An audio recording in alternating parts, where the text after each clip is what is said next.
নমস্কাৰ স্বাগতম জনাইছো আপুনি চাই আছে দ্য প্ৰাইম শ্ব ষ্টুডিঅ'ত মই গীতাশ্ৰী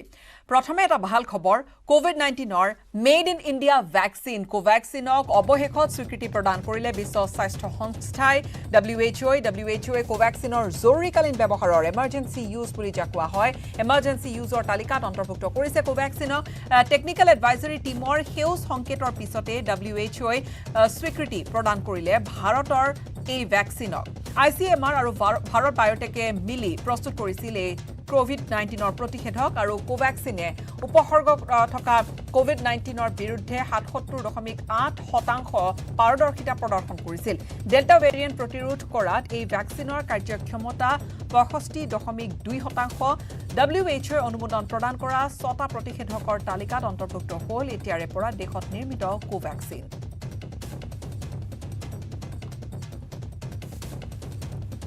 নিশ্চিতৰ ওপৰত এই মুহূৰ্তত এটা ভাল খবৰ দেশবাসীৰ বাবে কোভিড-19ৰ made in India made in India vaccine কোভ্যাক্সিনক অৱশেষত স্বীকৃতি প্ৰদান কৰিছে বিশ্ব স্বাস্থ্য সংস্থাই WHO কোভ্যাক্সিনৰ জৰুৰীকালীন ব্যৱহাৰৰ তালিকাত অন্তৰ্ভুক্ত কৰিছে কোভ্যাক্সিনক আৰু টেকনিক্যাল এডভাইজৰী টিমে যেতিয়া সেউজ সংকেত দিলে তাৰ পিছতে WHO স্বীকৃতি প্ৰদান কৰিলে ভাৰতৰ এই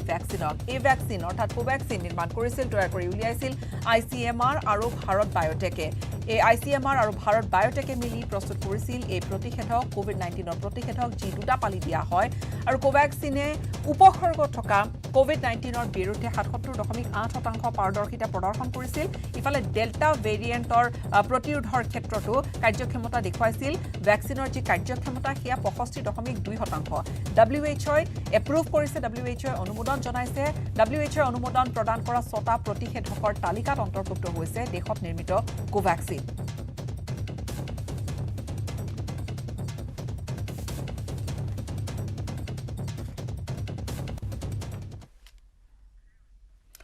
অনেক গুৰুত্বপূৰ্ণ খবৰ নিগম নিকায়ৰ অধ্যক্ষ উপাধ্যক্ষৰ নাম তালিকা ঘোষণা কৰা হৈছে নিগম নিকায়ত ৩৬ জনক নিযুক্তি দিয়া হৈছে আৰু সেই অনুসৰি আমি সেই তালিকাখন আপোনালোকক জনাবলৈ বিচাৰিছো GMDৰ অধ্যক্ষৰ দায়িত্ব দিয়া হৈছে GMDৰ অধ্যক্ষ নাৰায়ণ ডেকা অসম গেছ কোম্পানী লিমিটেডৰ অধ্যক্ষ বলিন সেতিয়া মীন উন্নয়ন নিগমৰ অধ্যক্ষ গুৰুজ্যোতি দাস ভয়াম জনজাতি উন্নয়ন নিগমৰ অধ্যক্ষ ৰমাকান্ত দেউৰী পিছপৰা জাতিৰ উন্নয়ন নিগমৰ অধ্যক্ষ নৱনীতা সন্দিকৈ ইফালে অনুসূচিত জাতি উন্নয়ন নিগমৰ অধ্যক্ষৰ দায়িত্ব দিয়া হৈছে জয়ন্ত দাস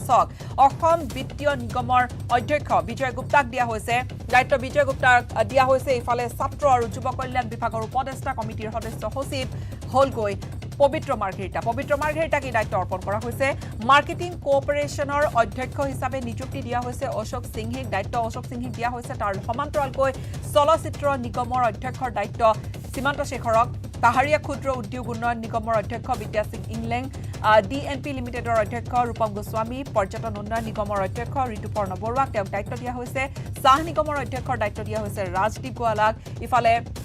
SAAৰ উপাধ্যক্ষ লক্ষ্য কোঁৱৰ তেওঁক নিযুক্তি দিয়া হৈছে তেওঁক দায়িত্ব দিয়া হৈছে AIDCৰ অধ্যক্ষ এতিয়াৰে পৰা প্ৰশান্ত ফুকন গৃহ নিৰ্মাণৰ পৰিষদৰ অধ্যক্ষ পুলক গোহাঁই আৰু নতুন তালিকা অনুসৰি ক্ষুদ্ৰ উদ্যোগ উন্নয়ন নিগমৰ অধ্যক্ষ কিশোৰ উপাধ্যায় হাইড্ৰকাৰ্বন এনাৰ্জি কোম্পানীৰ অধ্যক্ষ হিৰণ্য কোঁৱৰ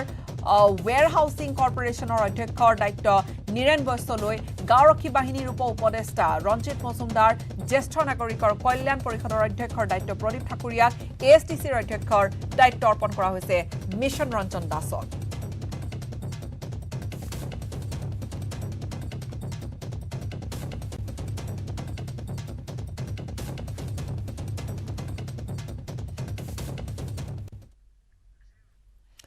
কাইলৈ পোহৰৰ উৎসৱ দীপাৱলী ৰাজ্যৰ প্ৰান্তে প্ৰান্তে দীপাৱলীক লৈ দেখা গৈছে ব্যাপক প্ৰস্তুতি দীপান্বিতাৰ আলোকেৰে গোটেইখিনি উজ্বলি উঠক তাৰে কামনা কৰিছে অন্ধকাৰ নাশ হওক কামনা কৰিছে সকলোৱে নানাৰঙী লাইটেৰে সজাই তোলা হৈছে ঘৰবোৰ দোকান পোহাৰ সকলোখিনি নানাৰঙী লাইটৰ পোহৰত উদ্ভাসিত হৈ পৰিছে উজ্বলি উঠিছে চৌপাশ আৰু কাইলৈ মাটিৰ চাকিৰে যি দীপান্বিতাৰ পৰিৱেশ সেয়া অন্যতম হৈ পৰিব আৰু দীপান্বিতাক লৈ বাৰু এই ফটকা আতচবাজিৰ যি পৰম্পৰা এটা চলি আহিছে ইয়াক লৈ নতুন নিৰ্দেশনা যি জাৰি কৰা হৈছে বা পূৰ্বৰ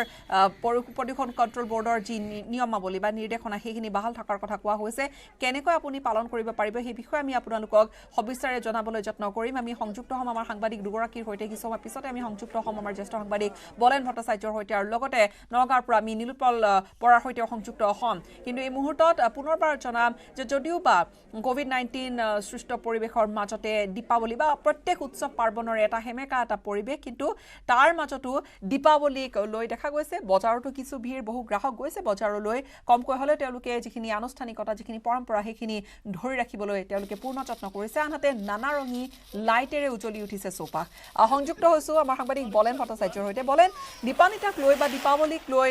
ৰাইজৰ মনত এটা খোদুৱনি আছিল জানিবলৈ সকলোৱে বিচাৰিছিল যে কেনেকৈ দীপাৱলী পালন কৰা হ'ব গ্ৰীণ দিৱালীৰ কথা আহি পৰিছিল সেউজ দিৱালী পালন কৰাৰ বাবে প্ৰশাসনে চৰকাৰে যথেষ্ট জোৰ দিছে আৰু তাৰ ওপৰত নিৰ্দিষ্ট কিছু সময় নিৰ্দেশনা বান্ধি দিয়া হৈছে অকণমান যদি আমাক জনায় বলেন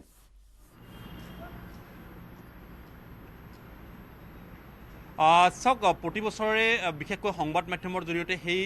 অসমৰ জনসাধাৰণক সজাগতা সৃষ্টি কৰাৰ কাৰণে বাতৰি পৰিৱেশন হৈ আহিছিলে আৰু সেই বাতৰি পৰিৱেশনৰ বিশেষকৈ এইবাৰৰ প্ৰভাৱ সেয়া দেখিবলৈ পোৱা যাব যে অসম প্ৰদূষণ নিয়ন্ত্ৰণ বৰ্ডে ইতিমধ্যে নিৰ্দেশনা জাৰি কৰিছে আৰু সেই নীতি নিৰ্দেশ অনুসৰিয়ে এইবাৰ দীপান্বিতা উদযাপন হ'ব আৰু সেই উদযাপন কৰাৰ কাৰণে সময়সীমা দিয়া হৈছে সন্ধিয়া ৮ বজাৰ পৰা নিশা 10 বজালৈকে 2 ঘণ্টা সময়ৰ বাবে পোহৰৰ উৎসৱ দীপান্বিতা যাতে ফটকা বা তেনেকুৱা ধৰণৰ সামগ্ৰীসমূহৰ ক্ষেত্ৰতো আচলতে নীতি নিৰ্দেশনা দিয়া হৈছে মূলতঃ এইবাৰ দীপান্বিতা উৎসৱ উদযাপনৰ কাৰণে সেউজ দীপান্বিতা উদযাপন কৰাৰ কাৰণে ব্যৱস্থা গ্ৰহণ কৰা হৈছে আৰু সেয়েহে দেখিব পোৱা গৈছে যে ফটকা আতপবাজিৰে যাতে নহয় পোহৰৰ উৎসৱ হিচাপে হওক শব্দৰ উৎসৱ নহওক পৰিৱেশ আৰু মানুহৰ ক্ষেত্ৰত যাতে এটা পৰিৱেশৰ বিনষ্টকাৰী এটা পৰিৱেশৰ সৃষ্টি নহয় তাৰ কাৰণে ইতিমধ্যে কঠোৰভাৱে অসম প্ৰদূষণ নিয়ন্ত্ৰণ বৰ্ডে সেইখন জাননী প্ৰকাশ কৰিছে আৰু ইতিমধ্যে সেই জাননী জনসাধাৰণক ইতিমধ্যেই অৱগত কৰাইছে সেই জাননীত থকা যিসমূহ নীতি নিৰ্দেশ সেই জাননীৰ নীতি নিৰ্দেশসমূহ মূলতঃ হৈছে যে এইবাৰ সেউজ দীপান্বিতা উদযাপন কৰিব লাগিব আৰু সেউজ দীপান্বিতাৰ সময়ছোৱাত কোনো ধৰণৰ ফটকা আতপবাজিৰে আচলতে নহ'ব তাৰ কাৰণে গ্ৰীণ যি ধৰণৰ আচলতে তাত ডেচিবেল যিটো আচলতে তাত নিৰ্ধাৰণ কৰা হয় ফটকাৰ শব্দ সেই শব্দৰ উচ্চ স্তৰৰ কোনো ধৰণৰ ফটকা ফুটাব নোৱাৰিব বিপৰীতে মাথোন বজাৰত যিসমূহ উপলব্ধ যিসমূহ ফটকা সেই ফটকাসমূহৰ ওপৰত বিশেষকৈ প্ৰশাসনে গুৰুত্ব আৰোপ কৰিছে আৰু সেয়েহে বজাৰতো ইতিমধ্যেই সেইসমূহ ফটকা সেই বিক্ৰী কৰাৰ এটা প্ৰকাশ কৰা হৈছে আৰু তাতকৈ যদি কোনো লোকেই অধিক শব্দৰ উচ্চ প্ৰাবল্যৰ যদি ফটকা বিক্ৰী কৰিছে তাকো ইতিমধ্যে প্ৰশাসনৰ জৰিয়তে ব্যৱস্থা গ্ৰহণ কৰা হৈছে আৰু প্ৰতিখন বজাৰ আচলতে পৰিদৰ্শন কৰা হৈছে ইতিমধ্যে অৱগত কৰাইছোঁ যে ৮ বজাৰ পৰা নিশা 10 বজালৈকে নিৰ্দিষ্ট 2 ঘণ্টা সময়ৰ বাবে সময় ধাৰ্য কৰা হৈছে আৰু সেই সময়ৰ ভিতৰতহে আচলতে পোহৰৰ উৎসৱ দীপান্বিতা উদযাপন কৰিব পাৰিব অৱশ্যে মাটিৰ চাকি বা থলুৱা আমাৰ যিসকল শিল্পীয়ে আচলতে যিসমূহ তৈয়াৰ কৰি আহে সেইসমূহ সামগ্ৰী ব্যৱহাৰ কৰাত কোনো ধৰণৰ বাধ্যবাধকতা আৰোপ কৰা নাই একেদৰে বৰপেটাৰ যিসকল থলুৱা শিল্পীয়ে তেখেতসকলে তৈয়াৰ কৰা যিসমূহ আতপবাজি সেইসমূহৰ ক্ষেত্ৰত নিষেধাজ্ঞা নাথাকিব মাত্ৰ উৎসৱ প্ৰাবল্যৰ যিসমূহ ফটকা থাকিব সেইসমূহৰ ক্ষেত্ৰত কঠোৰভাৱে ইয়াত নীতি নিৰ্দেশ আৰোপ কৰা হৈছে সেইসমূহ কোনো কাৰণতে ব্যৱহাৰ কৰিব নোৱাৰিব এয়া মাথোন পৰিৱেশ আপোনাৰ মোৰ সকলোৰে সজাগতা আপোনাৰ মোৰ সকলোৰে জনস্বাস্থ্য আৰু এই সকলোবোৰৰ বিষয়ে লক্ষ্য ৰাখি এই ধৰণৰ নিৰ্দেশনা জাৰি কৰা হৈছে বলেন লগতে আৰু এটা কথা যেহেতু মাটিৰ চাকিৰ আপোনালোকে নিশ্চয়কৈ একেটা দিনত আপোনালোকে কভাৰেজৰ সময়ছোৱাত বজাৰ ঘূৰিছে মাটিৰ চাকিৰ চাহিদা এইবাৰ কেনেকুৱা দেখা গৈছে কোভিড-19 সৃষ্ট পৰিৱেশ আছে মূল্য বৃদ্ধিৰ হেঁচাত কুঙা হৈ পৰিছে জনসাধাৰণ মিঠাতেলৰ দামৰ কথা আছে তাৰ মাজতে সুধিবলৈ বিচাৰিছো মাটিৰ চাকিৰ চাহিদা কেনেকুৱা কি দেখিছে আপোনালোকে একেটা দিন বজাৰত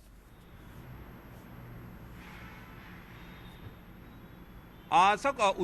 উৎসৱ উদযাপনৰ কাৰণে অসমীয়া পৰম্পৰাগত সমাজৰ এটা ধাৰা আছে আৰু সেই ধাৰা অক্ষুণ্ণ ৰখাটো সকলোৱে বিচাৰিছে কিন্তু দেখিব পোৱা যায় যে এইবাৰ বিশেষকৈ বজাৰত অন্যান্য সা সামগ্ৰীৰ তুলনাত সমান্তৰালকৈ যিহেতুকে মিঠাতেলৰ দাম যথেষ্ট বৃদ্ধি পাইছে গতিকে তেনেকুৱা অৱস্থাত মাটিৰ চাকি পূৰ্বত যি ধৰণৰ জ্বলাইছিলে সেইসমূহ মাটি চাকি জ্বলোৱাৰ ক্ষেত্ৰত যিসকল সাধাৰণ গ্ৰাহক বা যিসকল সাধাৰণ নিম্ন মধ্যবিত্ত লোক তেখেতসকলে 10 বাৰ ভাবিবলগীয়া এটা পৰিৱেশ হৈছে কাৰণ 1 লিটাৰ মাটিৰ চাকিৰে যদি পূৰ্বতে 100 গছি যদি মাটিৰ চাকি জ্বলাইছিলে এইবাৰ হয়তো সেই 1 লিটাৰ তেলেৰে তাতকৈ কম চাকি জ্বলাব পৰাকৈ ব্যৱস্থা গ্ৰহণ কৰা হ'ব হয়তো চাকিৰ সংখ্যা একেই ৰাখিব কিন্তু তাত পৰিমাণ হয়তো কমকৈ দিব লাগিব গতিকে এনেকুৱা ধৰণৰ কথাবিলাক গ্ৰাহকে কিন্তু এইবাৰ উপলব্ধি কৰিব লগা হৈছে ভাবিব লগা হৈছে কাৰণ বিগত বৰ্ষত যদি চাই মাটিৰ প্ৰতি লিটাৰ মিঠাতেলৰ মূল্য আছিল প্ৰায় 140ৰ পৰা 150 টকা এইবাৰ দেখিব পোৱা গৈছে প্ৰায় 180ৰ পৰা 220-30 টকা পৰ্যন্ত গতিকে এটা ব্যাপক ব্যৱধান গতিকে এই ক্ষেত্ৰত দেখিব পোৱা গৈছে যে মাটিৰ চাকিসমূহ ক্ৰয় কৰাৰ ক্ষেত্ৰতো গ্ৰাহক যেন সাৱধান হৈছে সেয়াও কৰবাত অকণমান হুহুকা পিছলা হৈছে গৈ যি নহওক উৎসৱৰ বতৰ আৰু উৎসৱৰ বতৰ বুলি ক'লে মিঠাই আদিৰ কথাও আহি পৰে নিশ্চয়কৈ আৰু আমি পূৰ্বৰ লাইভতো আমি দেখুৱাইছিলোঁ যোৰহাটৰ পৰা কি ধৰণৰ এটা ব্যস্ততা দেখা গৈছে কিছু যেন এই সজাগতাৰ কথাখিনি যদি কম বলেন কিছু যেন ৰাইজে বুজি উঠিছে পৰিৱেশৰ কথা আৰু সেই অনুসৰিয়ে মিঠাইৰ দোকানতো অধিক যেন কৰবাত ভিৰ দেখা গৈছে এইখিনি পৰিৱেশ আমি কিছু সময় পূৰ্বে যোৰহাটৰ পৰা আমি দেখিছিলোঁ আৰু দৰ্শক আমি দেখুৱাইছিলোঁ বলেন কি কয়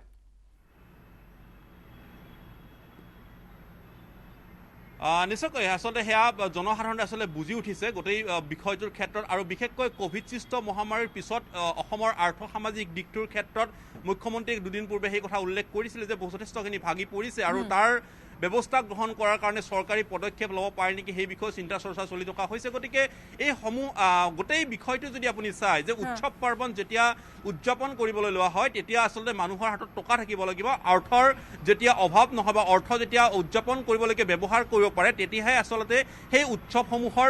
বাকী যিসমূহ আনুষংগিক দিশ থাকে সেইসমূহত সংযোজন হয় কিন্তু দেখিব পোৱা গৈছে যে এই উৎসৱসমূহ পালন কৰাৰ দিশত জনসাধাৰণ যথেষ্টখিনি সচেতন হ'বলগীয়া হৈছে দহবাৰ ভাবিব লগা হৈছে বজাৰলৈ ওলাই যোৱাৰ পূৰ্বেই বাইকখনত তেল আছেনে নাই তাক ভাবিব লগা হৈছে কাৰণ বাইকত তেল ভৰাব লাগিলে 100 টকাৰ তেল এতিয়া 1 লিটাৰ তেল নাপায় গতিকে এই সকলোবোৰ দিশ চালিজাৰি চাই এতিয়া উৎসৱ উদযাপন কৰিব লাগিব সকলোখিনি দিশে ক্ৰিয়া কৰিছে কৰবাত নহয় কৰবাত বলেন ধন্যবাদ জ্ঞাপন কৰিছোঁ আপুনি আমাক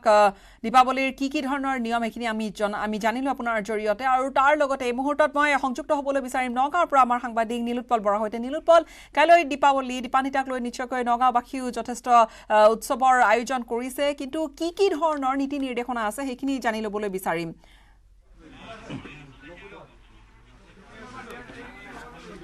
নিশ্চয় নগাঁৱতে একে নীতি নিৰ্দেশনা কিন্তু এটা কথা ক'ব লাগিব গীতাশ্ৰী আমি সেই নীতি নিৰ্দেশনাসমূহৰ বিষয়ে জনোৱাৰ আগতে আমি এটা কথা কিন্তু ক'ম যে নগাঁৱত কিন্তু আটাইতকৈ সস্তাত যি ফটকা পোৱা যায় আৰু এইবাৰো দেখিবলৈ পোৱা গৈছে যে নগাঁৱত দেখিবলৈ পোৱা গৈছে যে আমি ফটকাৰ দোকান দেখুৱাইছোঁ এখন নগাঁৱৰ শ্ৰীকৃষ্ণ ট্ৰেডাৰ্ছ এখন পাইকাৰী দোকান আৰু স্বত্বাধিকাৰী আছে আমাৰ প্ৰবীণ দা আছে প্ৰবীণ দা বা জানিব চেষ্টা কৰিম প্ৰবীণ দা প্ৰথমে দীপাৱলীৰ শুভেচ্ছা জ্ঞাপন কৰিছোঁ কোভিডৰ সময় ৰাইজৰ যথেষ্ট অৰ্থনৈতিক অভাৱ দেখিবলৈ পোৱা গৈছে তথাপিও কিন্তু দেখিবলৈ পোৱা গৈছে যে নগাঁৱত ফটকাৰ বজাৰত ভিৰ দেখিবলৈ পোৱা গৈছে এতিয়াও যথেষ্ট ভিৰ আছে দোকান বন্ধ হোৱাৰ সময় হ'ল কি ক'ব চবে দীপাৱলী মনাব আহিছে কেইদিনমান আগত নাছিলে আজি যথেষ্ট সংখ্যা মানুহ যে দীপাৱলী মনাব উৎসৱ কৰিব সেইটো কাৰণে আহিছে চবে নিশ্চয় মই যে দেখুৱাম মই এইটো কি 50 শ্বটছ নেকি 100 শ্বটছ এইটো কিমান দাম এইটো 3000 আৰু মই দেখুৱাম মই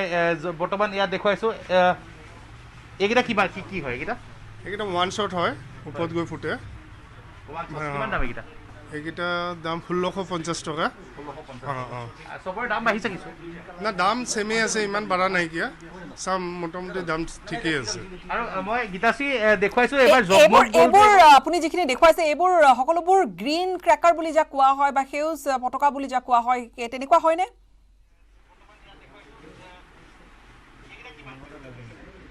এইবোৰ গ্ৰীণ কেকাৰ নেকি সেউজ পতাকাবিলাক যি বুলি কয় গ্ৰীণ কেকাৰ সব গ্ৰীণ কেকাৰ গীতাশ্ৰী সকলো গ্ৰীণ কেকাৰ যি সেউজ পতাকা বুলি কোৱা হয় সকলো গ্ৰীণ কেকাৰ অভিজিত আছে যুৱ কংগ্ৰেছৰ অভিজিত আছে অভিজিত দীপাৱলীৰ শুভেচ্ছা জনাইছোঁ আপোনালৈ থাকিলে দীপাৱলীৰ শুভেচ্ছা আৰু কেনেকুৱা এবাৰ প্ৰস্তুতি ভালেই ৰাইজে কোভিডৰ মাজতো যাতে অলপ শান্তিৰে দীপাৱলীটো কৰক আৰু চৰকাৰেও কৈছে যে দীপাৱলীটো ভালকৈ কৰিব লাগে নিয়ম কানুন মানি পিনে গোটেইখিনিয়ে মানে ভালকৈ দীপাৱলীটো কৰক কাৰণ পোহৰৰ উৎসৱ হয় মা লক্ষ্মী মা কালীৰ আশীৰ্বাদ থাকক সকলোৰে বাবে অসমৰ ৰাইজৰ বাবে আৰু আপোনালোক সকলোকে নিউজ মাধ্যমৰ আমাৰ ফালৰ পৰা কালী পূজা আৰু দেৱালী মই বাহিৰৰ পৰিৱেশো গীতাশ্ৰী দেখুৱাম যিহেতু বৰবজাৰত যথেষ্ট সস্তাত পোৱা যায় ফটকা আৰু আমি এখন ফটকাৰ দোকানৰ ভিতৰৰ পৰা দেখুৱাইছিলোঁ কিন্তু বাহিৰৰ পৰিৱেশ দেখুৱাম যথেষ্ট ভিৰ দেখিবলৈ পোৱা গৈছে মই দেখুৱাইছোঁ বৰ্তমান এয়া নগাঁৱৰ যি শ্ৰীকৃষ্ণ ট্ৰেডাৰ্ছৰ পৰা দেখুৱাইছিলোঁ আৰু লগতে নগাঁৱৰ এই ঠাইটুকুৰাত যথেষ্টসমূহ ফটকাৰ দোকান আছে যাৰ বাবে অসমৰ বিভিন্ন ঠাইৰ পৰা আহি ইয়াত আটাইতকৈ সস্তাত পাইকাৰী মূল্যত ফটকা পোৱা যায় মই দেখুৱাইছোঁ বৰ্তমান বাহিৰৰ ফটকা বজাৰ কিছু বন্ধ হৈছে কাৰণ যিহেতু সময় হৈ আহিছে মই তথাপি আন এজন দোকানীৰ পৰা জানিব চেষ্টা কৰিম কেনেকুৱা হৈছে বিক্ৰী কেনেকুৱা ফটকাৰ বিক্ৰী কেনেকুৱা আজি ফটকা বিক্ৰী কিমান হৈছে কেনেকুৱা হৈছে ইমান ভাল নহয় মাৰ্কেট ভাল নহয় পূৰ্বৰ তুলনাত কম পূৰ্ব মানে বেলেগ বছৰতকৈ কম বেলেগ বছৰ কৰোণাই মানুহৰ বহুত এফেক্ট কৰিছে এফেক্ট কৰিছে নিশ্চয়কৈ কৰোণা এফেক্ট কৰিছে কিন্তু মই দেখুৱাইছোঁ 2000 শ্বটছ আছে ইয়াত লগতে বিভিন্ন ফটকা আছে আৰু বৰবজাৰ যদি আমি চাওঁ এই বৰ্তমান কিছু ভিৰ কমিছে তথাপি মই আৰু এখন ফটকাৰ দোকান আছে আমি তালৈ যাবলৈ চেষ্টা কৰিম আপুনি যিটো কথা কৈছে যোৰহাটৰ মিঠাই দোকানৰ পৰিৱেশ আমি অহাকাইলৈ মিঠাইৰ দোকানৰ পৰিৱেশো দেখুৱাম কিন্তু মই দেখুৱাইছোঁ বৰ্তমান এখন যদি সম্ভৱ হয় যদি কোনোবা গ্ৰাহকক পায় নীলোৎপল তেওঁৰ সৈতে কথা পাতিবলৈ চেষ্টা কৰিব কি কয় গ্ৰাহকে নিশ্চয় নিশ্চয় নিশ্চয় মই গ্ৰাহকৰ মই জানিব চেষ্টা কৰিম আপুনি ফটকা কিনিবলৈ আহিছে নেকি দোকানী হয় ফটকাৰ মই ফটকা যিগৰাকী মই বিক্ৰেতা আছে মই তেওঁৰ পৰা জানিব চেষ্টা কৰিম আপোনাৰ পৰা জানিব চেষ্টা কৰিম কেনেকুৱা এবাৰ বিক্ৰী কেনেকুৱা আৰু এক মিনিট এবাৰ বিক্ৰী কেনেকুৱা বিক্ৰী তো আছে টুকটাক আছে আগতকৈ কম নেকি আগতকৈ কম দাম বাঢ়িছে নেকি ফটকাৰ দাম বাঢ়িছে বাঢ়িছে এইবিলাক সকলো গ্ৰীণ কেকাৰ্ছ নে আপুনি যিবিলাক বিক্ৰী কৰি আছে গ্ৰীণ কালাৰ গ্ৰীণ কেকাৰ্ছ মই দেখুৱাইছোঁ এইবিলাক 1000 শ্বটছ দেখুৱাইছোঁ আৰু বিভিন্ন ধৰণৰ আছে এয়া সকলো গ্ৰীণ কেকাৰ মই দেখুৱাইছোঁ ইয়াত শিৱকাশীৰ পৰা অহা ফটকা আৰু অধিকাংশ শিৱকাশীৰ পৰা আহে নগাঁৱলৈ ফটকা কাৰণ নগাঁৱত যি ফটকাৰ যি পাইকাৰী ব্যৱসায় কৰা হয় শিৱকাশীৰ পৰা আহে অধিকাংশ ফটকা আৰু বৰ্তমান যিহেতু 8 বাজি গৈছে গতিকে সেয়ে কিছু ভিৰ কমিছে তথাপি আমি এখন পাইকাৰী দোকান দেখালোঁ যথেষ্ট ভিৰ আছিলে গ্ৰাহকৰ আৰু এটা দেখিবলৈ পোৱা গৈছে যে কোভিডৰ মাজতে দীপাৱলীক লৈ এই ধৰণে প্ৰস্তুতি চলাইছে আমি নগাঁৱৰ পৰিৱেশ দেখিলোঁ দেখুৱালে আমাক আমাৰ সাংবাদিক নীলোৎপল বৰাই সমান্তৰালকৈ বাকীখিনি নিৰ্দেশনাৰ কথা ইতিমধ্যে আমাক কৈছে আমাৰ জ্যেষ্ঠ সাংবাদিক বলেন ভট্টাচাৰ্যই দুয়োগৰাকীকে ধন্যবাদ জ্ঞাপন কৰিছোঁ আমাক পৰিৱেশ আপোনালোকে দেখুৱালে কিন্তু যি নহওক কমকৈ হ'লেও বা আনুষ্ঠানিকতা ৰক্ষা কৰি হ'লেও দীপাৱলীৰ বাবে দীপান্বিতাৰ বাবে সকলো সাজু হৈছে আৰু আপুনি যদি ৰাজপথৰ খোজকাঢ়ি বিভিন্নজনৰ ঘৰ দেখা গৈছে লাইটেৰে আলোকিত কৰি তোলা হৈছে পোহৰেৰে উদ্ভাসিত কৰি তোলা হৈছে পৰিৱেশ একেধৰণে ঘৰৰ লগতে দোকান পোহৰ আদি সকলোতো ৰং বিৰংগী নানা ৰঙী লাইটেৰে এটা সুন্দৰ পৰিৱেশ আজিৰ তাৰিখত আজিৰ দিনটো আৰু কাইলৈ দীপান্বিতাৰ বাবে এই ধৰণে সকলো সাজু হৈছে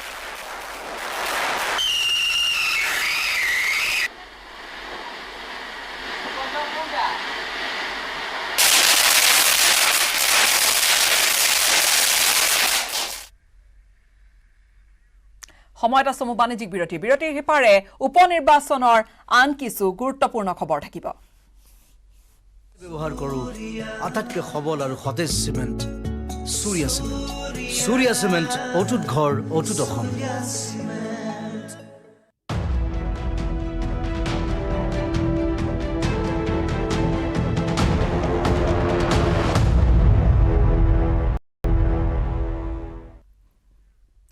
আপোনালোকক স্বাগতম জনাইছো পেৰিছ অলিম্পিকৰ বাবে কি ধৰণে সাজু হৈছে বৰ্তমান বক্সাৰ লাভলিনা বৰগোহাঁই পেৰিছ অলিম্পিকৰ বাবে কঠোৰ অনুশীলনত ব্যস্ত হৈ আছে লাভলিনা যথেষ্ট কঠোৰভাৱে অনুশীলন চলাই গৈছে আৰু আমাৰ ছিকিমৰ সাংবাদিক প্ৰকাশ অধিকাৰীৰ সৈতে লাভলিনা বৰগোহাঁইৰ যি এক সাক্ষাৎকাৰ সেয়া এই মুহূৰ্তত আগবঢ়াবলৈ বিচাৰিম টাৰ্গেট পেৰিছ অলিম্পিক হৈ আছে কেনে প্ৰস্তুতি কেনে চলিছে কেনে এতিয়া বিভিন্ন কামতো ব্যস্ত হৈ আছে কিন্তু কেনেকৈ অনুশীলন কেনেকৈ আগবঢ়াই নিছে ট্ৰেইনিং ভালে চলি আছে যেহেতু মই ঘৰতো বেছি দিন নাথাকিলোঁ অলিম্পিকৰ পিছত তাৰপিছত অহাৰ পৰাই মই ট্ৰেইনিং আৰম্ভ কৰিলোঁ কাৰণ বেছি দিন গেপ ল'ব নোৱাৰি আৰু নেক্সট ৱৰ্ল্ড চেম্পিয়নশ্বিপ আছে ৱৰ্ল্ড চেম্পিয়নশ্বিপত মই মোৰ নিজৰ চেষ্টা থাকিব যে মই ভাল কৰিম কিন্তু সেইটো মোৰ কাৰণে এটা নিজকে চেক কৰি চোৱাৰ এটা গেম হ'ব মেইন মোৰ লক্ষ্যটো পেৰিছ অলিম্পিকেই হ'ব পেৰিছ অলিম্পিকত মই যাতে গ'ল্ড মেডেল আনিব পাৰোঁ সেইটোৱে মোৰ লক্ষ্য কিন্তু তাৰ মাজতে ৱৰ্ল্ড চেম্পিয়নশ্বিপ কমনৱেলথ আৰু এছিয়ান গেমছ আছে তাত মই নিজকে চেক কৰি চাম যে মই কিমানটো আগবাঢ়িছোঁ মোক আৰু কিমান কাম কৰিবলগীয়া আছে সন্ধ্যা গুৰুংকো এইবাৰ দ্ৰোণাচাৰ্য এৱাৰ্ড দিব যোৱাকালিও ঘোষণা হৈছে কেনে মানে সন্ধ্যা গুৰুং মেডামক কি ক'ব বিচাৰে আৰু ছিকিম আহিছা ছিকিমৰ কেনে অনুভৱ হ'ল মেইনটো মই সন্ধ্যা মেমকো সেইবাবে লগ কৰিব আছিলে যে তেওঁ দ্ৰোণাচাৰ্য এৱাৰ্ডটো এবাৰ কনফাৰ্ম হৈ গৈছে মোৰ বহুত বেছি ভাল লাগিছে মই নিজৰ খেলৰত্ন এৱাৰ্ডতকৈ বেছি মই মেমৰ কাৰণে ভাবিছিলোঁ যে মেমৰ এবাৰ দ্ৰোণাচাৰ্য এৱাৰ্ডটো পাব লাগে তেওঁ ডিজাৰ্ভ কৰে তাৰ বাবে মই বহুত বেছি সুখী আৰু দুয়োগৰাকী কোচ আৰু ষ্টুডেণ্ট দুয়োৱে একেলগে এৱাৰ্ড পাইছোঁ সেইটো মোৰ কাৰণে এটা বহুত স্পেচিয়েল মমেণ্ট ছিকিমৰ পৰা অসম যাবানে দিল্লী নাই ছিকিমৰ পৰা অসম যাম হয় হে আছিল লাভলিনা বৰগোহাঁইৰ সৈতে এক এক্সক্লুচিভ সাক্ষাৎকাৰ আমাৰ সাংবাদিক প্ৰকাশ অধিকাৰীৰ পৰৱৰ্তী কিছু খবৰলৈ আগবাঢ়িম প্ৰসংগ হৈছে উপনিৰ্বাচনত বিজেপিৰ খুব এক মসৃণ জয়লাভ আকৌ অসমত এতিয়া প্ৰশ্ন উত্থাপন হৈছে যে আকৌ অসমত হ'ব নেকি উপনিৰ্বাচন বিৰোধী শিবিৰ ত্যাগ কৰিব নেকি আৰু নতুনকৈ কোনোবা আৰু নতুন বিধায়কে মুখ্যমন্ত্ৰীয়ে কিছু কথা ক'লে কালিৰ দিনটোত যি কথাই কিন্তু এনেবোৰ প্ৰশ্ন ভবাই তুলিছে বা এনেবোৰ প্ৰশ্ন সৃষ্টি কৰিছে ৰাজনৈতিক মহলক চৰ্চাৰ কিছু খোৰাক দিছে মুখ্যমন্ত্ৰীয়ে কলে যে 2-3টা সমষ্টিত ৰাইজে বিচাৰিছে উপনিৰ্বাচন আৰু হেখিনি কি হ'ব সময়ত ক'ব বা তেওঁলোকে কি সিদ্ধান্ত ল'ব হেখিনি সময়ত গম পোৱা যাব 5 সমষ্টিৰ উপনিৰ্বাচন হৈ গ'ল 5টা সমষ্টিৰ উপনিৰ্বাচনত নিৰংকুশ বিজয় লাভ কৰিলে ভাৰতীয় জনতা পাৰ্টি আৰু তাৰ পিছতে ৰাজ্যত এতিয়া দ্বিতীয়টো উপনিৰ্বাচনৰ ইংগিত দিছে মুখ্যমন্ত্ৰী ডক্টৰ হিমন্ত বিশ্ব শৰ্মাই ইয়াৰ বাবে অৱশ্যে বিৰোধী পক্ষৰ পৰা বিধায়কে পদত্যাগ কৰি শাসকীয় পক্ষত যোগ দিব লাগিব আৰু ডক্টৰ শৰ্মাই লগতে ক'লেও যে তেওঁৰ জীৱনকালত ৰাজ্যৰ 126টা সমষ্টিতে বিজেপিৰ বিজয় ধ্বজা উৰিব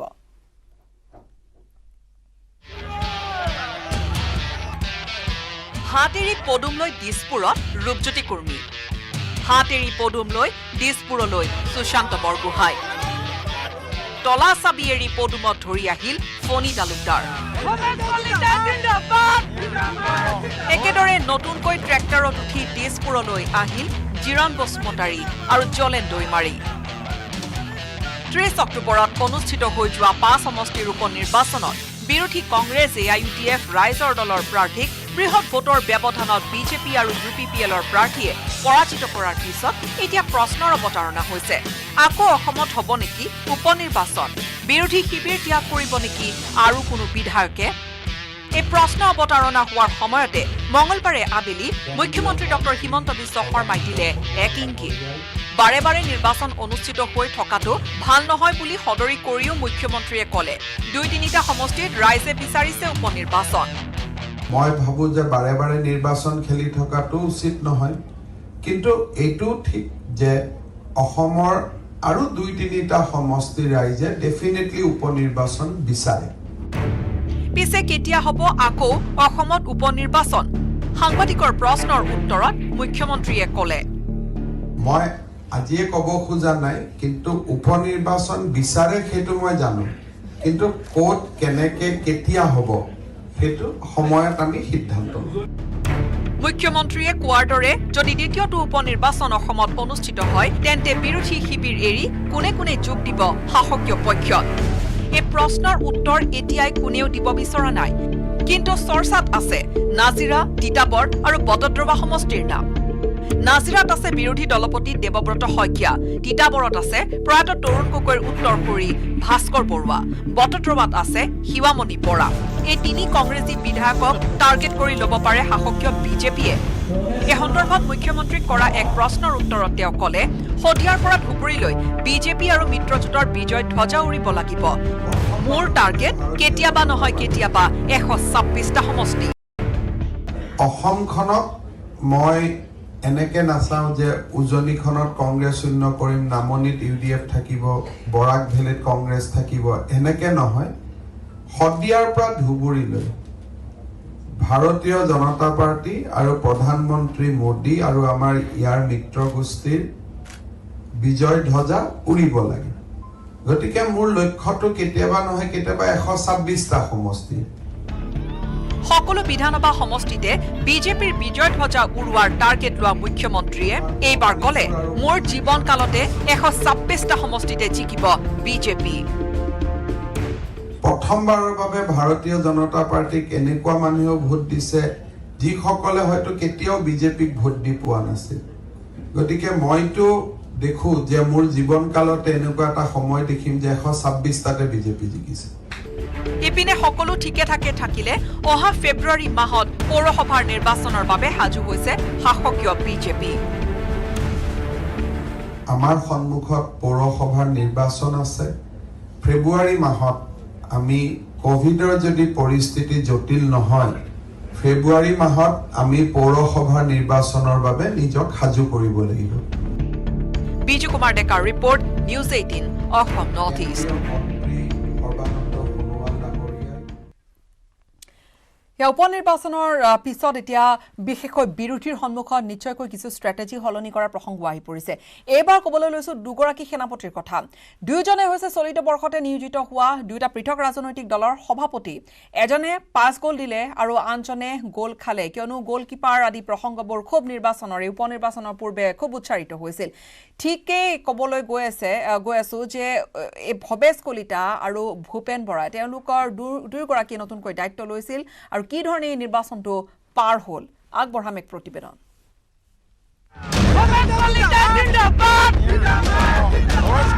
গোল দিলে ভৱেশ কলিতাই গোল খালে ভূপেন বৰাই গোল খালে নহয় উপনিৰ্বাচনত বিধ্বস্ত হ'ল ভূপেন বৰাৰ টিম কংগ্ৰেছ এক প্ৰকাৰ উচন হ'ল উজনিত নিজৰ ভেটি ছমাহ পূৰ্বে নিজৰ হাতত থকা থাউৰা আৰু মৰিয়নিত শোচনীয় পৰাজয় বৰণ কৰিলে কংগ্ৰেছে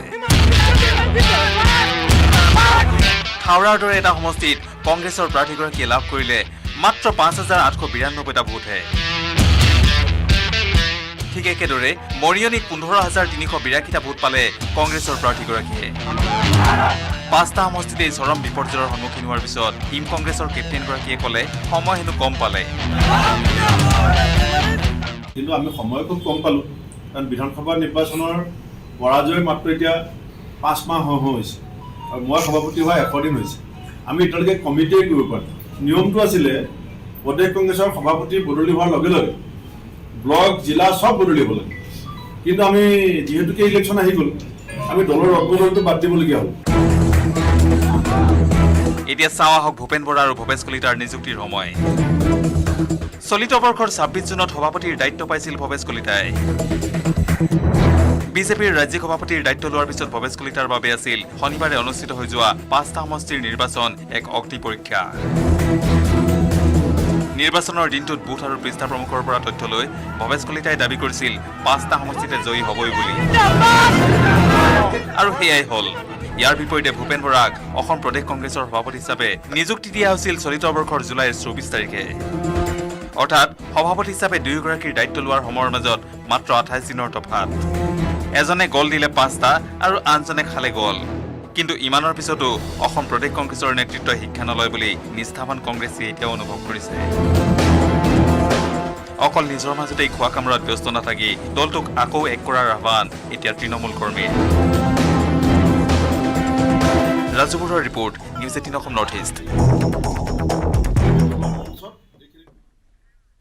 নিৰ্বাচনৰ ফলাফল সন্দৰ্ভত অখিল গগৈয়ে কি ক'লে আৰু লগতে অখিল গগৈয়ে কটাক্ষ কৰি ৰূপজ্যোতি কুৰ্মীয়ে কি ক'লে এই খবৰ লৈ আহিম এটা বিৰতিৰ পিছত ব্যৱহাৰ কৰোঁ আটাইতকৈ সবল আৰু সতেজ cement Surya cement Surya cement অটুট ঘৰ অটুট অসম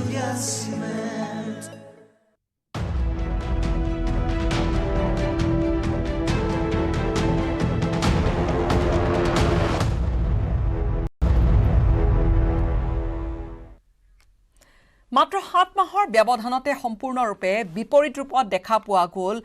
নতুন বিধায়ক ৰূপজ্যোতি কুৰ্মীক নতুন বিজেপি বিধায়ক ৰূপজ্যোতি কুৰ্মীক যোৱা বিধানসভা নিৰ্বাচনৰ পূৰ্বে অখিল গগৈৰ প্ৰশংসাত পঞ্চমুখ হৈ পৰা ৰূপজ্যোতি কুৰ্মীয়ে উপনিৰ্বাচনৰ ফলাফল ঘোষণাৰ ঠিক পিছতে হিয়া উজাৰি কটু সমালোচনা কৰিলে অখিল গগৈক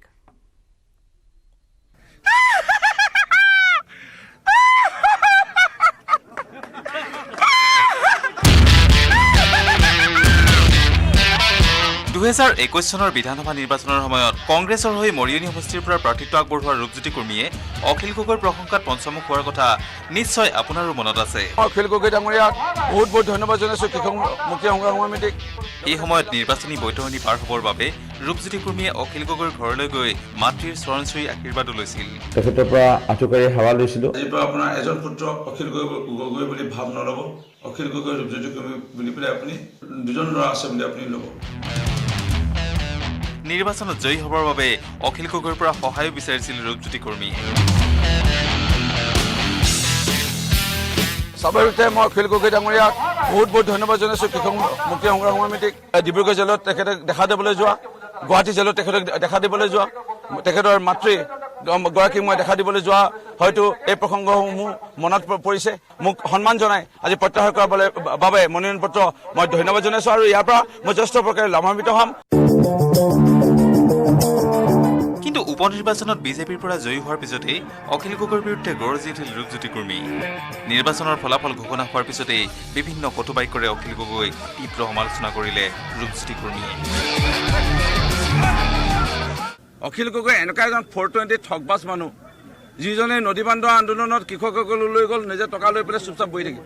আকৌ পিছত কৃষকসকলক লৈ গ'ল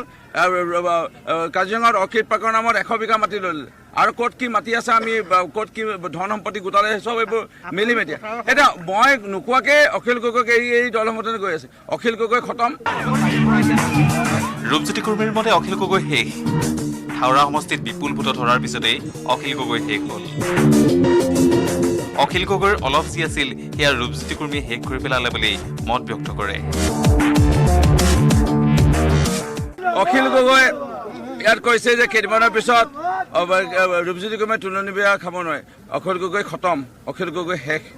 অখিল গগৈ ৰাজনীতি শেষ থাওৰা হাৰাৰ পিছত এই বিধ্বস্তকে হাৰাৰ পিছত মৰিনী সমষ্টিত 3য় স্থান দাবী কৰি আছিলে 1 নম্বৰ স্থান 3য় স্থান হোৱাৰ পিছত অখিল গগৈতো কামেই নাই অখিল গগৈ শেষ আৰু অখিল গগৈ অলপ যি আছিল সেইটো মই শেষ কৰি পেলালোঁ ইয়াৰ পিছতে ৰূপজ্যোতিয়ে লক্ষ্য কৰি লয় কংগ্ৰেছ দলক ৰূপজ্যোতিৰ মতে কংগ্ৰেছ কেৱল অসমতেই নহয় ভাৰতৰ পৰাই শেষ হ'বলৈ গৈ আছে ভাৰতৰ পৰা এতিয়া শেষ হ'বলৈ গৈছে কংগ্ৰেছ অসমতো কংগ্ৰেছ এতিয়া এইবাৰ উপনিৰ্বাচনত যিটো বিধ্বস্তকে হাৰিলে এতিয়া কংগ্ৰেছো খতম ৰাণা গোস্বামী সভাপতি পদবীটো উঠে তেওঁ তাতো হাৰিব সেই ৰাণা গোস্বামীৰ কথা আমি নপতাই ভাল তেওঁতো দনিকণা মাছৰ লগতো তুলনা নহয় তেওঁ চেঙেলী মাছটো বাদ দিয়ক দনিকণা মাছৰ লগতো ৰাণা গোস্বামী তুলনা নহয় আনহাতে উপনিৰ্বাচনৰ পূৰ্বে সামাজিক মাধ্যমত ব্যাপকভাৱে চৰ্চিত নিজৰ হাঁহিটোৰ সন্দৰ্ভতো মত ব্যক্ত কৰিলে মৰিয়নিৰ নৱনিৰ্বাচিত বিধায়কগৰাকীয়ে ৰাণা গোস্বামীৰ কথা আৰু কংগ্ৰেছৰ নেতৃবৰ্গৰ কথা আজি মৰিয়নি সমষ্টিয়ে যে নুশুনিলে মই তাৰমানে ইমানে হাঁহি উঠিছে নহয় মই আৰু এবাৰ হাঁহি দিব মন গৈছে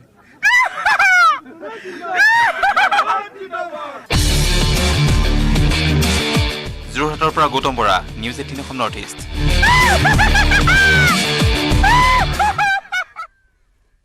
ইফালে উপনিৰ্বাচনত বিজেপিয়ে অন্যায়ভাৱে জয়লাভ কৰাৰ অভিযোগ আনিছে ৰাইজৰ দলৰ সভাপতি অখিল গগৈয়ে অখিল গগৈয়ে বহুকেইটা অভিযোগ আনিলে কংগ্ৰেছৰ বিৰুদ্ধেও যথেষ্ট সৰব দেখা গ'ল অখিল গগৈক কংগ্ৰেছক বিজেপিৰ হৈ কাম কৰাৰ এই অভিযোগ অখিল গগৈৰ জয়লাভৰ পাছতে ৰূপজ্যোতি কুৰ্মীয়ে কৰা আচৰণকো দুৰ্ভাগ্যজনক আখ্যা দিছে অখিল গগৈয়ে উপনিৰ্বাচনৰ জৰিয়তে উজনিত ৰাইজৰ দলে শক্তিশালী স্থিতি লাভ কৰা বুলিও দাবী কৰিলে অখিল গগৈয়ে এইটো কথা খাটাং যে ৰাইজৰ দলে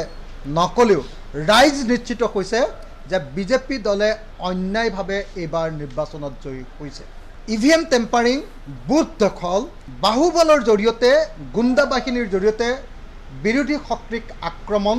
আমাৰ কাৰ্যালয় ধ্বংস কৰা ব্যাপক ৰূপত প্ৰলোভন ব্যাপক ৰূপত ধন বিতৰণ সেই সমস্ত অপকৰ্ম এইবাৰ বিজেপি আৰু আৰএছএছ দলে কৰা আমাৰ সন্মুখত আমি দেখিবলৈ পালোঁ কংগ্ৰেছ দল যিধৰণে ধৰাশায়ী হৈছে এতিয়া ৰিপুণ বৰাই হওক বা ভূপেন বৰাই হওক তেওঁলোকে দুই এটা হট ডাইলগ মৰাৰ বাহিৰে কোনো ৰাস্তা নাই হা গতিকে হট ডাইলগটো তেওঁলোকে বিজেপি আৰু আৰএছএছৰ বিৰুদ্ধে মাৰিবই নোৱাৰে কাৰণ তেওঁলোক বিজেপি আৰএছএছৰ পকেটত আছে গতিকে ডাইলগটো যিহেতু আমিয়ে আছোঁ মাৰিব পৰাকৈ আৰু শক্তি আৰু 3 নম্বৰ শক্তিটো আমিয়ে নহয় জানো ৰাইজৰ দল গতিকে আমাৰ ওপৰতে দুই এটা ডাইলগ মাৰি ৰিপুণ বৰা আৰু ভূপেন বৰাই সন্তুষ্টি যে লাভ কৰিছে তাৰ কাৰণে তেওঁলোকক আমি মই ধন্যবাদ জ্ঞাপন কৰিছোঁ আৰু ৰূপজ্যোতি কুৰ্মীৰ আচৰণ দুৰ্ভাগ্যজনক আৰু আমাৰেই এইটো দুৰ্ভাগ্য যে বৰ অশিক্ষিত অমাৰ্জিত ইনচেন্সিবল আনকালচাৰ্ড মানুহ কিছুমান ইতিমধ্যে আমাৰ ৰাজনীতিত সোমাই পৰিলে তেনেকুৱা ধৰণৰ হাঁহিক আমি সহানুভূতিৰে বিবেচনা কৰি মানে সহানুভূতি প্ৰদৰ্শন কৰাৰ বাহিৰে আন একো নাই আৰু ইফালে 5 সমষ্টিৰ উপনিৰ্বাচনত চৰমভাৱে কিয় বাৰু মুখ ঠেকেচা খাবলগীয়া হ'ল বিৰোধী কংগ্ৰেছ AIUDF আৰু ৰাইজৰ দলে ইয়াৰ কাৰণো বিচাৰি পাইছে বিৰোধীয়ে বিশ্লেষণ কৰিছে কংগ্ৰেছ AIUDFে কৰিলে পৰাজয়ৰ পোষ্টমৰ্টেম মুখ্যমন্ত্ৰীৰ উন্নয়নৰ প্ৰতিশ্ৰুতি আনহাতে ৰাইজে গ্ৰহণ কৰিলে বুলি ক'লে কংগ্ৰেছে ইফালে বিৰোধী একত্ৰিত হৈ প্ৰতিদ্বন্দ্বিতা নকৰাটোৰ বাবেই পৰাজয়ৰ মুখ দেখিবলগীয়া হ'ল বুলি ক'লে AIUDFে পিছে মুখ্যমন্ত্ৰীয়ে উপনিৰ্বাচনত বৃহৎ জয়ৰ পিছত দুৰন্ত গতিত অসমৰ উন্নয়ন আগবঢ়াই নিব বুলি ঘোষণা কৰিছে কিয় চৰম বিপৰ্যয় উপনিৰ্বাচনত পৰাজয়ৰ পোষ্টমৰ্টেম কৰিছে বিৰোধী কংগ্ৰেছ AIDF-এ 30 অক্টোবৰত অনুষ্ঠিত হৈ যোৱা 5 সমষ্টিৰ উপ নিৰ্বাচনৰ পিছত বিৰোধী কংগ্ৰেছ AIDF আৰু ৰাইজৰ দলে দাবী কৰিছিল সংশ্লিষ্ট সমষ্টিত জয়ী হ'ব বুলি কিন্তু ফলাফলত এখনো এখন দখল কৰিবলৈ সক্ষম নহল বিৰোধী দলসমূহ ফলাফল ঘোষণাৰ পিছত সাংবাদিকৰে হোৱা বাৰ্তালাপত মুখ্যমন্ত্ৰী ডক্টৰ হিমন্ত বিশ্ব শৰ্মাই ক'লে কংগ্ৰেছৰ বিধায়কসকলে মোক কোনো আসনতে নিজিকে বুলি কৈছিলেই কংগ্ৰেছৰ বিধায়কসকলে মোক কৈ আছিল আমি নিজিকো বুলি যোৱাকালি ৰাতিও মই কংগ্ৰেছৰ 10-12 জন MLA লগত কথা পাতি আছিলোঁ মুক্তো তেওঁলোকে কৈছে নিজিকে বুলি সভাপতিজন বিধায়ক নহয় যোৱাকালি ৰাতি ৰণোজ পেগু মই জয়ন্ত মল্ল বৰুৱা আৰু কোনোবাজন আমি 4 জন বহি আছিলোঁ ৰাতি 12:30লৈকে যিমান কংগ্ৰেছৰ MLA ফোন কৰিছে 10ৰ পৰা 12 কোনেওতো মোক জিকিম বুলি কোৱা নাই সবে কৈছে দাদা আমি কোনোবাই কৈছে 30,000 ধাৰিম কোনোবাই কৈছে 25,000 ধাৰিম কোনোবাই সভাপতিৰ লগৰ পৰাই ফোন কৰিছে যে দাদা আমি ইয়াত এনেই আহিছোঁ আমি হাৰিম গতিকে মই নাভাবো যে বিধায়কসকলে ৰাইজৰ কথা বুজি নাপায় বুলি তেওঁলোকে জানে তেওঁলোকে পজিশ্যনটো বুজি পায় এতিয়া শুনক বিৰোধী কংগ্ৰেছৰ সভাপতি ভূপেন বৰাৰ মন্তব্য পৰাজয় স্বীকাৰ কৰিছে ৰাজীৱ ভৱনত ভূপেন বৰাই হৰাৰ পাছত এইটো সবেই কয় যে victory has many father's defeat has non কিন্তু মই প্ৰাৰ্থীত্ব গাত দুখ নিদিওঁ ইয়াত যদি কিবা ভুল আছে মোৰ পৰা আৰম্ভ হ'ব সভাপতিজনৰ পৰা আৰম্ভ হ'ব গতিকে আমি প্ৰাৰ্থীজনৰ গাতে গোটেই দুখ জাপি দি এই নিৰ্বাচনৰ পৰাজয়ৰ পৰা হাত সাৰিব খোজা নাই আমিও এই দায়িত্ব ল'ব লাগিব উপ নিৰ্বাচনত পৰাজয়ৰ কাৰণ পৰ্যালোচনা কৰি ৰাজীৱ ভৱনত প্ৰদেশ কংগ্ৰেছৰ সভাপতি ভূপেন বৰাই সুই দিলে মুখ্যমন্ত্ৰীয়ে দিয়া উন্নয়নৰ প্ৰতিশ্ৰুতিক ৰাইজে গ্ৰহণ কৰিলে ৰাইজে মুখ্যমন্ত্ৰীৰ প্ৰতিশ্ৰুতিক বিশ্বাসত ল'লে মুখ্যমন্ত্ৰীগৰাকীয়ে সন্মুখৰ পৰা নেতৃত্ব লৈ উন্নয়নক ইছ্যু কৰাৰ কাৰণে উন্নয়নৰ ইছ্যুটো ৰাইজে 4.5 বছৰ চৰকাৰখনক আজি বিশ্বাসত লৈছে দুদিন যেতিয়া এবাৰ ইলেকশ্যনৰ কোড অফ কণ্টাক্টৰ কাৰণে দুদিন যেতিয়া নিৰ্বাচনী প্ৰচাৰটো বন্ধ আছিলে তেতিয়া আমি গম পাইছিলোঁ যে সেই দুদিনতো ডেভেলপমেণ্টটো সমস্যাটো হ'ব লাগে যদি বিজেপি বা চৰকাৰী পক্ষক ঘূৰাই দিওঁ আগলৈ যদি উন্নয়ন নহয় ইয়াৰ দায়িত্ব কোনে ল'ব এই ধৰণৰ এটা আণ্ডাৰ কাৰেণ্ট এটা আছিল এই ধৰণৰ কথা বতৰাখিনিক লৈ ব্যাপক যি জল্পনা কল্পনা হ'ল সেইখিনি কথাৰ কাৰণেই মই ভাবিছোঁ যে ৰাইজে মূল্য বৃদ্ধি বা ৰাজনৈতিক পৰিৱেশ কুলসিত কৰা যি অপসংস্কৃতি এই কথাবিলাকক তল পেলাই দীৰ্ঘদিনীয়া ডাঙৰ ডাঙৰ সমস্যাবিলাক সমাধানৰ স্বাৰ্থত ৰাইজে হয়তো এই চৰকাৰৰ পক্ষত লৈছে বুলি আমি এটা সদ্যহতে ধাৰণা কৰিছোঁ প্ৰদেশ কংগ্ৰেছৰ সভাপতিৰ এই দাবীৰ উত্তৰত মঙলবাৰে আবেলি মুখ্যমন্ত্ৰী ডক্টৰ হিমন্ত বিশ্ব শৰ্মাই ক'লে বিজেপিয়ে উন্নয়নৰ কথা কয় আৰু কৰে বিৰোধীয়ে যদি ভাবে যে উন্নয়নৰ ৰাজনীতি কৰাটো ভুল তেতিয়া তাততো মোৰ ক'বলগীয়া একো নাই ভাৰতীয় জনতা পাৰ্টীয়ে বিকাশৰ ৰাজনীতিৰ কথা কয় আৰু বিকাশৰ ৰাজনীতি কৰে ইফালে দুটা সমষ্টিত প্ৰাৰ্থিত্ব দিও পৰাজয় বৰণ কৰা বদৰুদ্দিন আজমল নেতৃত্বাধীন AIDF-ৰ জ্যেষ্ঠ বিধায়ক ডক্টৰ হাফিজ ৰফিকুল ইছলামে ক'লে বিৰোধী একত্ৰিত নোহোৱাৰ বাবে হাৰিল উপ নিৰ্বাচনত বিজেপি 3-4টা দল একেলগে তেখেতসকলে একত্ৰিতভাৱে ফাইট কৰিলে আমি 3-4টা দল এতিয়া ৰাইজৰ দল জাতীয় পৰিষদ AIDF BPF কংগ্ৰেছ CPM গোটেইখিনি একেলগে ফাইট কৰিলে নিশ্চয় শক্তিটো বাঢ়িলেহেঁতেন যেতিয়া মানুহে শক্তি দেখে তেতিয়া শক্তিৰ লগত মানুহ থাকে দুৰ্বল হ'লে দুৰ্বলক লগ এৰি দিয়ে মানুহে এটা কিন্তু এই দুৰ্বলতাটো মই ভাবোঁ ফৰ দ্য টাইম সাময়িক দুৰ্বলতা এই দুৰ্বলতাটো সদায় পাৰ্মানেণ্ট নহয় সদায় নাথাকে এতিয়া আমি আমাৰ ভেটি মজবুত কৰিম অন্য দলে তেখেতসকলে কি কৰিব তেখেতসকলে জানে বিৰোধী কংগ্ৰেছ আৰু AIDF-এ পৰাজয়ৰ পোষ্টমৰ্টেম কৰাৰ সময়ত মুখ্যমন্ত্ৰী ডক্টৰ শৰ্মাই ৰাজ্যৰ উন্নয়নৰ গতি দুৰন্ত গতিত আগবঢ়াই নিব বুলি সদৰি কৰিলে মই সদায় বিশ্বাস কৰোঁ যে মানুহে আমাক জিৰণি ল'বলৈ ভোট দিয়া নাছিল আৰু আমি জিৰণি ল'ব নোৱাৰোঁ আমাক জিৰণি লোৱাটো মানুহে নিবিচাৰে আৰু আমিও জিৰণি ল'ব নিবিচাৰোঁ এক দুৰন্ত গতিত অসমৰ বিকাশৰ যাত্ৰা ভৰিখন মাটিত থৈ হাতখনেৰে আকাশ চোৱাৰ মন লৈ আমি আগবাঢ়ি যাম বিজু কুমাৰ ডেকাৰ report news 18 Assam north east আন এক প্ৰসংগলৈ আগবাঢ়িম মহানগৰীত থাকিও কিন্তু অভদ্ৰামী নেৰিলে একাংশই মুকলিৰ পূৰ্বে ছুপাৰ মাৰ্কেটৰ নৱনিৰ্মিত উৰণীয়া সেতুত গুটখাৰ পিক পেলাই কদৰ্যময় এক পৰিৱেশৰ সৃষ্টি কৰিলে কোনো লোকে বিকৃত মানসিকতা আৰু উশৃংখলতাৰ বাবে এওঁলোকে যেন বুজি নাপায় শিল্পীৰ মূল সভ্য মহানগৰীত অসভ্য কাণ্ড উদণ্ড বিকৃত মানসিকতাৰ এদল লোক স্বভাৱজাত বিবেকবান মনুষ্যৰ তুলনাত পৃথক তেওঁলোক যি উপাধিৰে আপুনি বিভূষিত নকৰে তেনে একাংশৰ মানসিক বিকৃত লোকৰ এয়া আচৰণ আৰু সেই আচৰণ হোৱা সেই লোকসকলেই আচলতে দেখিব পোৱা গৈছে যে ব্ৰিজখন আনুষ্ঠানিকভাৱে মুকলি কৰাই হোৱা নাই মাথোন একাংশ লোকে ইয়াৰ দৃশ্য উপভোগ কৰিবলৈ তেখেতসকলে হয়তো বাহনখন দূৰতে ৰাখি তেখেতসকলে পদপথেৰে খোজকাঢ়ি আহিছিলে আৰু সেই দৃশ্যাংশ উপভোগ কৰিছিলে আৰু তাৰ পিছত সেইসকল লোকে ইয়াত পিকাইছিল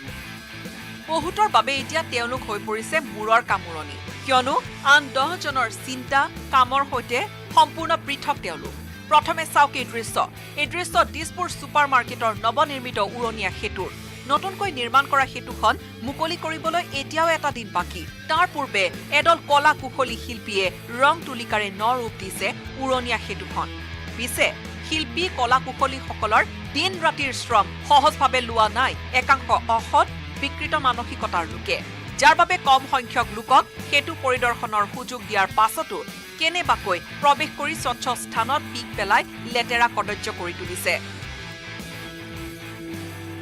মানুহে আচলতে ভালকৈ ৰাখিলে এইটো ভাল আৰু মানুহৰ সজাগ হ'ব লাগিব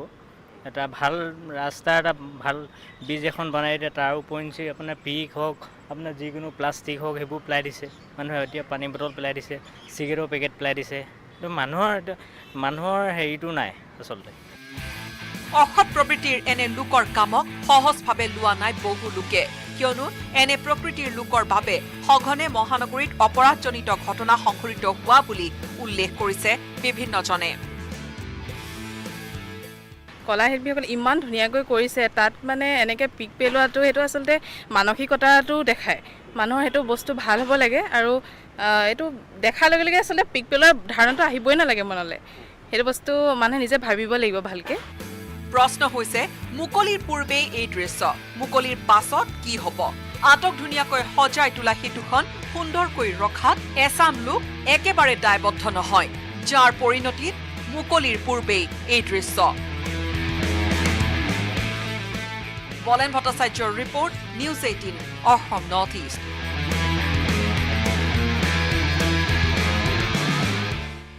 সময় এটা বাণিজ্যিক বিৰতিৰ মই ব্যৱহাৰ কৰোঁ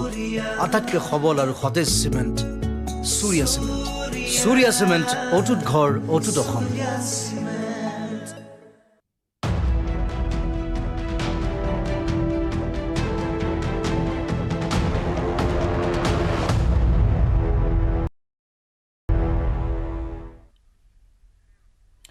মুখ্যমন্ত্ৰীৰ নামত কোনো দুষ্ট চক্ৰ চলালে অপপ্ৰচাৰ মুখ্যমন্ত্ৰী ডক্টৰ হিমন্ত বিশ্ব শৰ্মাৰ নামত চলিল অপপ্ৰচাৰ কোভিড সংক্ৰান্তত ভুৱা বাতৰি বিয়পালে এক দুষ্ট চক্ৰই এটা ফেক টুইটাৰ স্ক্ৰীনশ্বট যোগে ভুৱা বাতৰি প্ৰচাৰ কৰিলে দুষ্ট চক্ৰটোৱে তাত ফেক টুইটটো দুষ্ট চক্ৰটোৱে শিক্ষানুষ্ঠান বন্ধ কৰা হ'ব বুলি উল্লেখ কৰিছিল ৰাজ্যত বৰ্ধিত কৰোনাৰ বাবে শিক্ষানুষ্ঠান বন্ধ বুলি প্ৰচাৰ চলাইছিল আৰু 20 নৱেম্বৰৰ পৰা শিক্ষানুষ্ঠান বন্ধ কৰি দিয়াৰ সিদ্ধান্ত লোৱা বুলি উল্লেখ কৰিছিল সেই টুইটটোত আমি সেই স্ক্ৰীনশ্বটটো দেখুৱাইছো যি স্ক্ৰীনশ্বট নিজৰ টুইটাৰ একাউণ্টৰ জৰিয়তে মুখ্যমন্ত্ৰীয়ে এয়া ভুৱা বুলি নিজে উল্লেখ কৰিলে আৰু ব্যৱস্থা লোৱাৰ বাবেও আৰক্ষীক ক'লে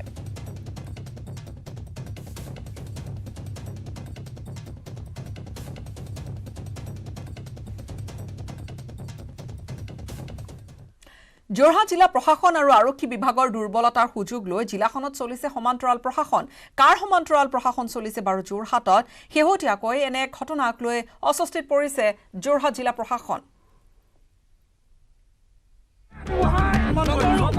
যোৰহাটত আৰক্ষী আৰু জিলা প্ৰশাসনৰ সৈতে সমান্তৰাল প্ৰশাসন চলাইছে একাংশ সংগঠনে যোৰহাট নগৰত এগৰাকী ব্যৱসায়িক গ্ৰাহকৰ সৈতে হোৱা বাক বিতণ্ডাক কেন্দ্ৰ কৰি একাংশ সংগঠনৰ সদস্যই ৰাজপথত কাণত ধৰাই আঁঠু কঢ়োৱা ঘটনাই ব্যাপক প্ৰতিক্ৰিয়াৰ সৃষ্টি কৰিছে যোৰহাটৰ উপায়ুক্তই ইতিমধ্যে তদন্ত ঘোষণা কৰিছে মন কৰক এই দৃশ্যলৈ যোৰহাট নগৰৰ এটি ৰোডৰ কাষতে এই ঘটনা এটা কথা কথা ইয়াত যোনটো ভিৰ হবে লেঙা মানুহ হেৰি কৰিছ কি ভাবি মানুহ কিবা কৈ দিম হেৰি হৈ যাব নেকি গোটেই কথাখিনি এনকুৱাৰী কৰা হ'ব আৰু সেইটো কৈছোঁ যে পুনৰবাৰ আহ্বান জনাইছোঁ আপোনালোকৰ জৰিয়তে যেনে কোনো ল হাতত তুলি নলয় যাতে যিটো প্ৰশাসনিক ব্যৱস্থা আছে এই ব্যৱস্থাটো সকলে কিবা যদি থাকে তেখেতসকলৰ কাৰোবাৰ এগেইনষ্টে কিবা থাকে কোনোবাই যদি কিবা হেৰি কৰিছে কাৰোবাৰ কমেণ্ট দিছে কিবা বেয়াকৈ কৈছে এজ পাৰ এক্সিষ্টিং প্ৰভিজন আছে আমাৰ ভাৰতীয় সংবিধান আছে আমাৰ বিভিন্ন ল আছে ইণ্ডিয়ান পেনেল কোড CRPC যিখিনি আছে তাৰ ধাৰাত এইটো ব্যৱস্থা লোৱা হ'ব কিছুদিন পূৰ্বে GMCHৰ চৌহদত নিৰ্মাণ কৰি থকা কেঞ্চাৰ হাস্পতালখন নিৰ্মাণৰ সময়ত ওলোৱা অতিৰিক্ত মাটি চৌহদৰ পৰা বেলেগ স্থানত পেলাবলৈ নি থকা অৱস্থাতে 5খন গাড়ী ৰাজপথত জব্দ কৰিছিল এটা সংগঠনৰ সদস্যই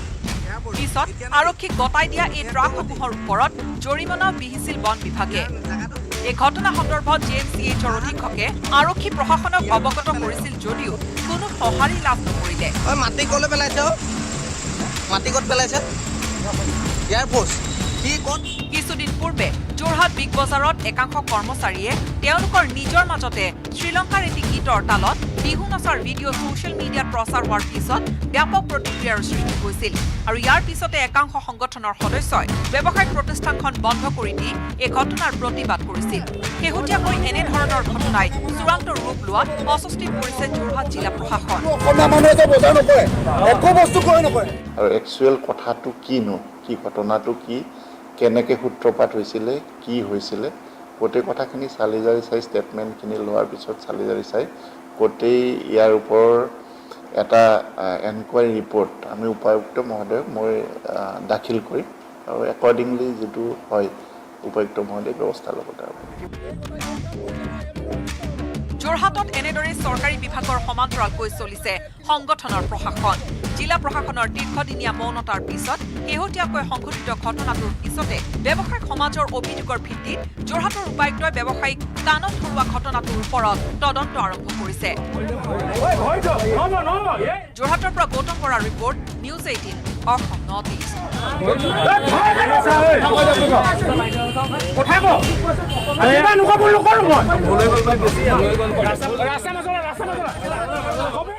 জাগিৰোডৰ দক্ষিণ ধৰমটোলৰ কিডনী কাণ্ডৰ মাষ্টাৰ মাইণ্ড প্লাৱন বৰঠাকুৰক গ্ৰেপ্তাৰ কৰা হৈছে মৰিগাঁও আৰক্ষীয়ে তামিলনাডুৰ পৰা গ্ৰেপ্তাৰ কৰিলে প্লাৱন বৰঠাকুৰক আৰু এতিয়া লাহে লাহে সোধা পোছা কৰাৰ লগে লগে হয়তো গোটেই এই ৰেকেটৰ কথা পোহৰলৈ আহিব কোন কোন জড়িত হৈ আছে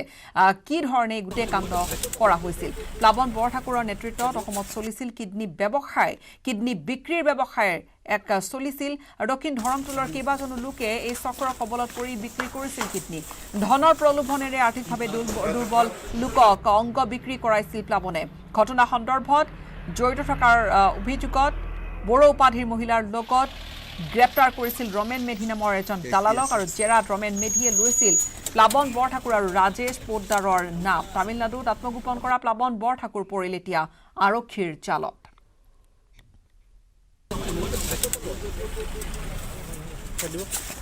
জাগিৰোড থানাত নেলি আউটপোস্টেৰ আন্ডাৰ एक केस रजिस्टर হয়েছে Jagiroad PS case number 432/21 human trafficking sections के अंदर तो इतिया দুজন মান अरेस्ट হয়েছে যোনটো মহিলা আছে আমার পুলিশ কাস্টডিত আছে इतिया তদন্ত চলি আছে और इंटरोगेशन चली আছে इतिया लोग हमें जितना पता चला है बहुत सारे लोगों का अगर हुआ है नहीं हुआ है ये सब का इन्वेस्टिगेशन चल रहा है और ফোনযোগে সংযুক্ত হৈছে আমাৰ জাগিৰোডৰ সাংবাদিক অজয় পালৰ সৈতে অজয় শেহতীয়া খবৰ কি আছে আৰু কোন কোন ধৰা পৰিব পাৰে গীতাশ্ৰী কালি আচলতে যি কিডনী ব্যৱসায়যুক্ত যি মাষ্টাৰ মাইণ্ড আচলতে প্লাৱন বৰঠাকুৰ বিগত আচলতে প্ৰায় 4 মাহ ধৰি তেওঁ পলাতক হৈ আছে আৰু অৱশেষত তামিলনাডুৰ এক স্থানৰ পৰা অজ্ঞাত স্থানৰ পৰা মৰিগাঁও আৰক্ষীয়ে জাগিৰোড আৰক্ষী আৰু নেলি আৰক্ষীৰ সহযোগত গ্ৰেপ্তাৰ কৰিবলৈ সক্ষম হয় আৰু তাৰ পিছতে তদন্ত অব্যাহত ৰাখিছে আৰু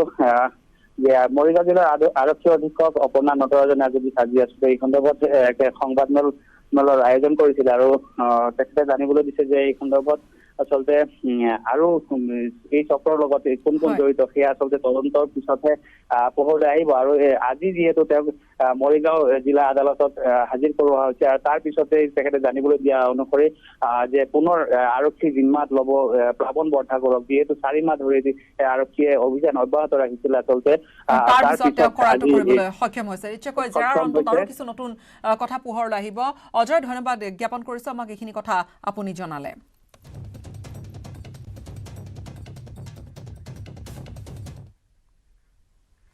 ইয়াৰ সৈতে সময় হ'ল বিদায় লোৱাৰ নমস্কাৰ ব্যৱহাৰ কৰোঁ আটাইতকৈ সবল আৰু সতেজ চিমেণ্ট সূৰ্যা চিমেণ্ট অটুট ঘৰ অটুট অসম